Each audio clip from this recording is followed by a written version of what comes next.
Ya, salam Bapak Ibu dan Saudara yang dikasihi Tuhan, dimanapun Bapak Ibu dan Saudara berada. Kiranya damai sejahtera, kasih karunia dari Allah Bapa dan dari Tuhan kita Yesus Kristus senantiasa dilimpahkan di dalam kehidupan kita. Mari kita akan bersama-sama merenungkan firman Tuhan. Kita akan membaca di dalam kitab 1 Samuel pasal yang ke-7 ayat yang ke-12. Bapak Ibu bisa membaca satu perikop ini mulai dari ayat 2 sampai dengan ayat 14. Saya akan bacakan di dalam ayat yang ke-12. Demikian firman Tuhan. Kemudian Samuel mengambil sebuah batu dan mendirikannya antara Mispa dan Yesana. Ia menamainya Ebenezer, katanya, sampai di sini Tuhan menolong kita. Bapak Ibu dan Saudara yang dikasihi Tuhan, ada banyak hari tanggal dalam satu tahun yang digunakan untuk memperingati atau mengingat peristiwa-peristiwa tertentu pada hari-hari atau tanggal-tanggal tertentu. Umpamanya dalam kalender kita, kalender Kristen, ada hari Natal pada tanggal 25 Desember untuk mengingat akan kelahiran Tuhan Yesus ke dunia ini. Kemudian ada Jumat Agung untuk mengingat akan kematian Tuhan Yesus di atas kayu salib. Kemudian 3 hari berikutnya ada Minggu Paskah untuk mengingat kebangkitan Tuhan Yesus. Kemudian ada juga hari Pentakosta dan seterusnya. Nah, di dalam kita berbangsa dan bernegara, kita juga menemukan banyak hari-hari tanggal yang dipakai untuk mengingat peristiwa-peristiwa yang sangat penting di dalam berbangsa dan bernegara. Umpamanya tanggal 17 Agustus kita mengingat di mana tanggal 17 Agustus tahun 1945 bangsa kita telah memproklamirkan kemerdekaannya. Kemudian tanggal 30 September dipakai untuk mengingat tentang gerakan 30 Agustus, yaitu adanya partai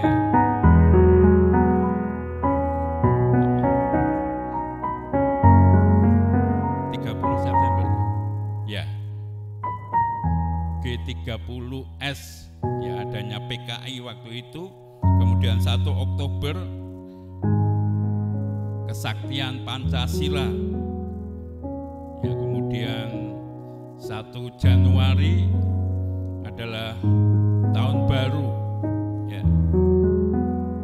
Jadi ada hal-hal penting yang harus diingat, dihargai, diteladani dari generasi ke generasi, selalu diingat. Nah, dalam perikop firman Tuhan yang kita baca tadi, Samuel mendirikan sebuah batu peringatan yang dinamai Ebenezer, yang artinya adalah sampai di sini Tuhan menolong kita. sampai di sini Tuhan menolong kita. Nah, frasa ini atau kalimat ini menjadi istilah yang menandai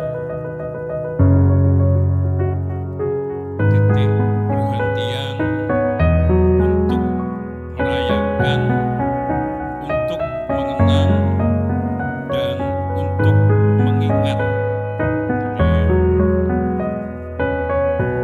Batu yang didirikan oleh Samuel pada waktu itu adalah batu yang dipergunakan menjadi tanda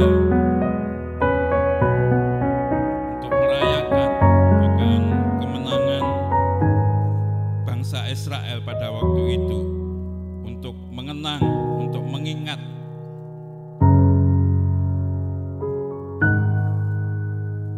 Bapak, Ibu, dan Saudara yang dikasihi Tuhan, apa yang sesungguhnya menjadi makna, ya, pesan dari Ebenezer ini, atau sampai di sini Tuhan menolong kita? Kalau kita baca mulai ayat yang kedua dari perikop ini, mengingatkan kepada kita untuk selalu mengoreksi diri, mengingatkan kepada kita untuk selalu mengoreksi diri. Sebab pada waktu itu ketika tabut perjanjian sudah kembali di tengah-tengah bangsa Israel, tapi keadaan Israel tidak menjadi lebih baik, karena saat itu bangsa Israel masih terus mengeluh kepada Tuhan. Padahal tabut perjanjian itu adalah merupakan lambang kehadiran Tuhan di tengah-tengah umat Israel yang adalah umat pilihan Allah. Semestinya kalau tabut perjanjian itu ada, maka yang terjadi adalah berkat-berkat Tuhan dilimpahkan, pertolongan demi pertolongan Tuhan dinyatakan, pembelaan Tuhan terjadi atas bangsa Israel. Seharusnya itu yang terjadi, tetapi pada waktu itu tidak. Bangsa Israel masih dalam keadaan yang tidak tentram, yang tidak damai, maka mereka mengeluh kepada Tuhan, dan itu didengar oleh Nabi Samuel. Maka apa jawaban Nabi Samuel pada waktu itu? Di dalam ayat 3 dikatakan, lalu berkatalah Samuel kepada seluruh kaum Israel demikian, jika kamu berbalik kepada Tuhan dengan segenap hatimu, maka jauhkanlah para Allah asing dan para asitoret dari tengah-tengahmu, dan tujukanlah hatimu kepada Tuhan dan beribadahlah hanya kepadanya, maka Ia akan melepaskan kamu dari tangan orang Filistin. Nah, rupanya ada sesuatu yang dilakukan oleh bangsa Israel pada waktu itu yang tidak berkenan di hatinya Tuhan. Mereka kelihatan sebagai orang-orang yang percaya kepada Tuhan. Mereka adalah umat pilihan Tuhan, tetapi hidupnya tidak mencerminkan bahwa mereka adalah umat pilihan Tuhan.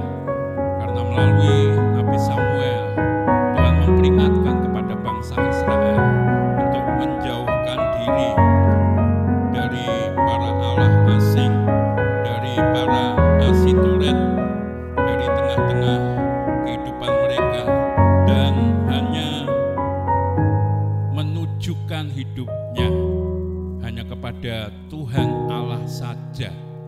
Inilah yang rupanya menjadi penyebab kenapa sekalipun tabut perjanjian yang merupakan lambang dari kehadiran Allah itu tidak memberikan dampak yang baik kepada bangsa Israel, karena bangsa Israel tidak hidup benar di hadapan Tuhan, menyekutukan Tuhan di dalam hidupnya, sehingga sekalipun Allah hadir, memang Allah hadir di mana saja, tetapi tidak membuat kehadiran Tuhan itu memiliki dampak yang baik dalam kehidupan, karena bangsa Israel pada waktu itu hidupnya tidak benar di hadapan Tuhan. Mereka menyembah kepada sesembahan lain, atau mungkin mereka jauh dari Tuhan, melakukan perkara-perkara yang bertentangan dengan firman Tuhan. Mereka lebih mengutamakan hidup secara duniawi, mengutamakan hidup perkara-perkara yang hanya duniawi saja dan lain sebagainya. Nabi Samuel memperingatkan kepada bangsa Israel, dan kemudian bangsa Israel menyadari akan kesalahannya, ketidakbenarannya di hadapan Tuhan. Di dalam ayat yang keempat dikatakan, kemudian orang-orang Israel menjauhkan para Baal dan para Asitoret dan beribadah hanya kepada Tuhan. Bukan saja menyadari bahwa mereka sudah hidup tidak berkenan di hati Tuhan, tetapi mereka kemudian tidak lagi menyembah kepada Baal, menjauhkan sesembahan-sesembahan yang biasanya mereka sembah, dan mereka kembali hanya menyembah kepada Tuhan. Bapak, Ibu, dan saudara yang dikasihi Tuhan, kesadaran yang sedemikian dan kemudian ditunjukkan di dalam pertobatan bangsa Israel ini membuat kemudian bangsa Israel kembali hidupnya diperkenan oleh Tuhan. Mereka berpuasa, kemudian mereka berkumpul bersama-sama berdoa, dan inilah yang diperkenan oleh Tuhan. Maka ketika kemudian orang-orang Filistin kembali menyerang kepada bangsa Israel, ketika itu kemudian bangsa Israel berkata kepada Samuel, ayo tetaplah berdoa untuk kami agar Tuhan menolong kita semua, agar Tuhan membela kita, agar Tuhan memberikan kemenangan kepada kita semua. Dan puji Tuhan, kehadiran Allah betul-betul nyata, terbukti ketika bangsa Israel sudah mentahirkan dirinya, hidup benar di hadapan Allah, kembali hidup mengutamakan Tuhan. Tuhan sungguh bertindak untuk membela kepada bangsa Israel. Dikatakan di dalam ayat yang ke-11, keluarlah orang-orang Israel dari Mispa, mengejar orang Filistin itu dan memukul mereka kalah sampai hilir Betkar. Bapak, Ibu, dan saudara yang dikasihi Tuhan, ini satu bukti ketika kemudian Samuel mengambil sebuah batu dan mendirikannya di antara Mispa dan Yesannya untuk memperingatkan kepada bangsa Israel untuk selalu mawas diri di hadapan Tuhan, untuk selalu mengoreksi diri di hadapan Tuhan. Ternyata bukan karena Tuhan tidak hadir, tetapi karena Tuhan tidak berkenan atas kehidupan bangsa Israel pada waktu itu, sehingga kehadiran Tuhan tidak memberikan dampak yang baik bagi bangsa Israel.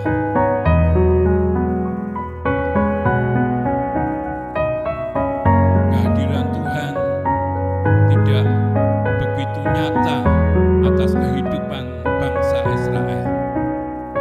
Bapak, Ibu, dan saudara yang dikasihi Tuhan, kita mungkin seringkali atau bahkan secara rutin menjalani general check up untuk bisa mengetahui keadaan kesehatan kita. Ini memang satu hal yang penting untuk memantau bagaimana kondisi kesehatan kita dari waktu ke waktu. Kita pasti tidak ingin bahwa tiba-tiba sakit tanpa kita bisa mencegahnya. Ketika kita mengadakan check up kesehatan, kita mengetahui mungkin kita diperiksa darah, bagaimana kondisi gula darahnya, bagaimana kolesterolnya, bagaimana tensinya, dan lain sebagainya. Ketika kita tahu bahwa kondisi gula darah tidak normal, tensi tidak normal, kolesterol tidak normal, ya, sebelum sesuatu yang lebih parah terjadi oleh karena akibat dari kondisi tubuh yang tidak normal ini, maka kita akan usahakan agar semua bisa normal kembali dan tidak mengakibatkan kita jatuh sakit, bahkan akibat yang lebih parah lagi kemudian bisa-bisa meninggal dunia. Dan demikian juga secara rohani, Bapak, Ibu, dan saudara yang dikasihi Tuhan, kita perlu mengecek kehidupan rohani kita, apakah masih dalam keadaan baik-baik saja, apakah sudah jauh menyimpang dari yang seharusnya Tuhan tetapkan bagi setiap kehidupan kita. Mungkin kita masih berkata bahwa aku adalah orang Kristen yang percaya kepada Tuhan, tetapi kita tidak menjalankan apa yang diperintahkan oleh Tuhan dalam hidup kita. Berarti dalam tanda kutip kita sedang sakit. Dan kalau kita sedang sakit, maka pasti akan berakibat yang tidak baik. Maka kalau Tuhan memberikan kepada kita hari Sabat, hari perhentian, agar supaya kita berhenti sejenak untuk mengoreksi diri kita masing-masing. Apakah kita sudah benar di hadapan Tuhan? Apakah kegiatan yang kita lakukan sudah sesuai dengan kebenaran-kebenaran firman Tuhan? Apakah kita sedang berada di persimpangan jalan di mana kita sedang menuju kepada jalan-jalan yang duniawi ini? Maka kita perlu terus mengoreksi diri kita masing-masing. Kalau Tuhan memberikan hari Sabat, itulah waktunya. Bukan saja 1 minggu sekali, tetapi tiap hari kita harus punya waktu-waktu perhentian dengan Tuhan, agar supaya hidup kita tetap memperkenankan Tuhan dan Tuhan tetap berkenan atas kehidupan kita ini. Sehingga kehadiran Tuhan dalam hidup kita akan memberikan dampak yang sangat nyata, yang baik untuk senantiasa memberikan kemenangan demi kemenangan di dalam setiap kehidupan kita. Itu yang pertama. Kemudian yang kedua, ketika Nabi Samuel setelah memberikan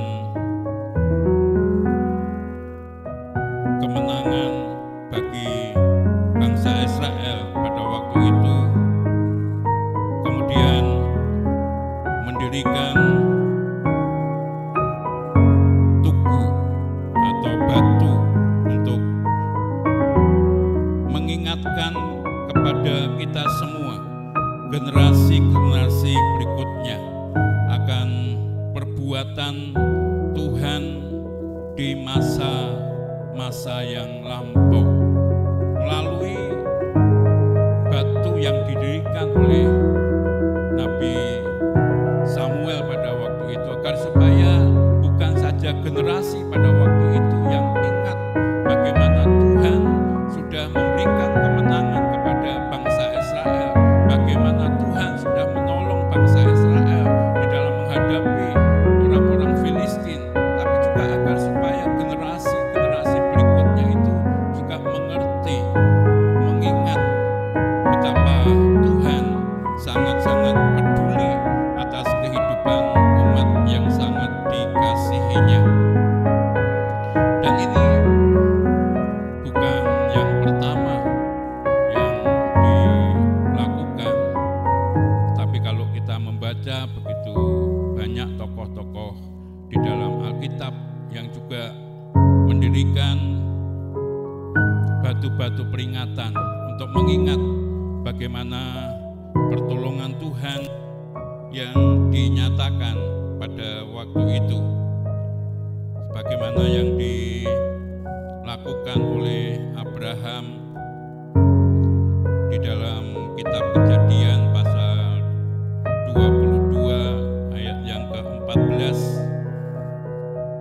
Dan Abraham menamai tempat itu Tuhan menyediakan. Sebab itu sampai sekarang dikatakan orang, di atas gunung Tuhan akan disediakan. Ini adalah peristiwa di mana Tuhan meminta kepada Abraham untuk mempersembahkan Ishak, anak satu-satunya, anak perjanjian yang daripada Tuhan. Secara manusia pasti merupakan satu pergumulan yang berat, tetapi Abraham lebih patuh kepada Tuhan untuk mempersembahkan Ishak dan membawa ke tempat di mana Tuhan sudah tentukan. Tapi apa yang terjadi? Ishak tidak jadi dipersembahkan, tetapi Tuhan sudah menyediakan seekor domba untuk menjadi korban yang saat itu dikehendaki oleh Tuhan. Dan itulah tempat di mana dibuat oleh Abraham, dan Abraham mengatakan Tuhan menyediakan. Sebab itu sampai sekarang dikatakan di atas gunung Tuhan akan disediakan. Kemudian juga kalau kita membaca di dalam kitab Kejadian pasal 28, saat itu Yakub juga mendirikan sebuah batu sebagai tanda di mana Tuhan menyatakan akan janji-janjinya, akan kebenarannya kepada Yakub. Kemudian juga di dalam Keluaran 17 ayat yang ke-15, Musa mendirikan mezbah dan menamainya Tuhan panji-panjiku. Demikian juga ketika Yosua menyeberangi sungai Yordan di dalam Yosua 4 ayat 9 dengan mendirikan menegakkan 12 batu di tengah-tengah sungai Yordan. dikatakan bahwa pada waktu itu Tuhan menyatakan mujizatnya sehingga bangsa Israel bisa menyeberangi sungai Yordan. Demikian juga kalau kita memperhatikan ketika Tuhan Yesus sebelum menghadapi satu penderitaan mati di atas kayu salib, Tuhan mengajak kepada murid-muridnya untuk mengadakan perjamuan kudus. Dan ketika perjamuan kudus itu diadakan, Tuhan Yesus mengambil roti, mengucap syukur, memecah-mecahkannya, dan kemudian membagikannya kepada murid-muridnya. Dan Tuhan Yesus berkata, inilah tubuhku yang dipecah-pecahkan bagi kamu. Terimalah, makanlah, menjadi peringatan akan aku. Demikian juga dengan cawan yang berisi anggur, Tuhan Yesus membagi-bagikan kepada murid-muridnya juga berkata, terimalah darah perjanjian, darah yang sudah dicurahkan untuk menjadi peringatan akan aku. Artinya bahwa perjamuan kudus itu adalah mengingat akan kasih Tuhan melalui pengorbanan Tuhan Yesus di atas kayu salib. Dan itu semua masih tetap kita lakukan sampai hari ini, agar supaya kita terus diingatkan akan kasih Tuhan Yesus, diingatkan akan pengorbanan Tuhan Yesus, sehingga kita umat tebusannya selalu mau hidup di dalam kebenaran-kebenaran firman-Nya. Kita mengingat akan kasih-Nya, betapa Tuhan sangat peduli atas kehidupan kita semua. Jadi semua yang dilakukan itu adalah untuk mengingat bahwa di masa-masa yang lalu Tuhan sudah melakukan perkara-perkara yang besar atas setiap kehidupan kita semua.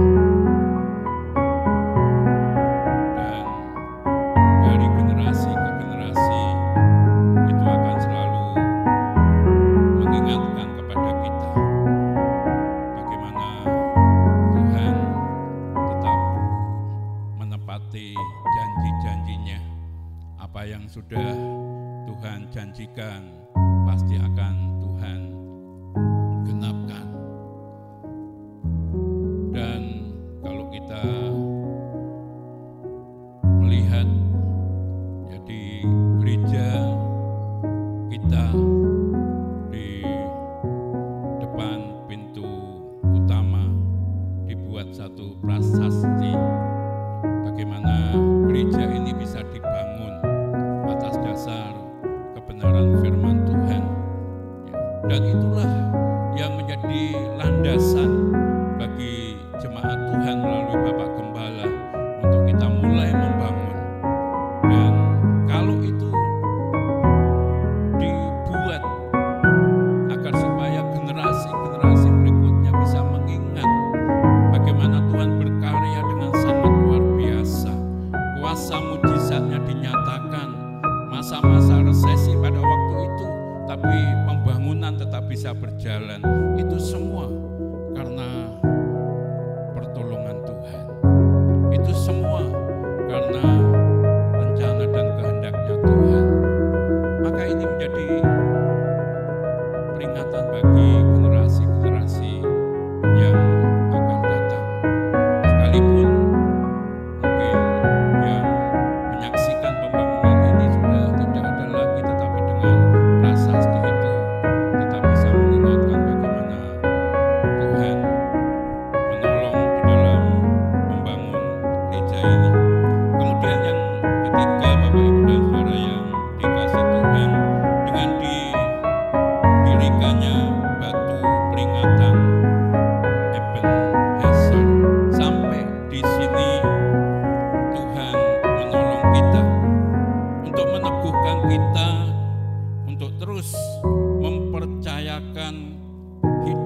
kita kepada Tuhan di masa sekarang dan yang akan datang. Di dalam ayat yang ke-13 dikatakan, demikianlah orang Filistin itu ditundukkan dan tidak lagi memasuki daerah Israel. Tangan Tuhan melawan orang Filistin seumur hidup Samuel. Artinya bahwa pertolongan yang sudah Tuhan nyatakan kepada bangsa Israel itu terus akan Tuhan nyatakan. Dikatakan sampai seumur hidup Samuel. Artinya ketika bangsa Israel dalam pimpinan Samuel hidup di dalam kebenaran, hidup di dalam takut akan Tuhan, maka pertolongan demi pertolongan daripada Tuhan akan tetap Tuhan nyatakan. Dan ini memberikan kepada kita agar supaya kita tetap teguh di dalam iman, tetap teguh di dalam pengharapan, tetap senantiasa mengandalkan Tuhan di dalam menghadapi segala kehidupan ini. Dan kita sangat percaya apa yang sudah Tuhan firmankan, apa yang telah Tuhan janjikan akan senantiasa digenapi di dalam setiap kehidupan kita. Maka Bapak Ibu dan Saudara yang dikasihi Tuhan, Ebenezer mengingatkan kepada kita semua untuk senantiasa mengoreksi diri agar supaya kita tetap hidup berkenan di hati Tuhan dan Tuhan menyatakan kasih kuasa-Nya atas setiap kehidupan kita, mengingatkan kepada kita akan perkataan-perkataan Tuhan, perbuatan-perbuatan Tuhan di masa-masa yang lalu, dan membuat kita semua memiliki satu iman yang teguh dan kepercayaan yang penuh untuk tetap mengandalkan Tuhan dan selalu berharap hanya kepada Tuhan saja. Kalau kita terus berdoa bagi bangsa dan negara kita yang sedang menghadapi berbagai-bagai tantangan ini, kita berdoa agar bangsa kita terus mau mengoreksi diri, bertobat di hadapan Tuhan, dan Tuhan menyatakan berkat-berkat-Nya atas bangsa dan negara kita Indonesia. Dan kita sangat percaya Tuhan sangat mengasihi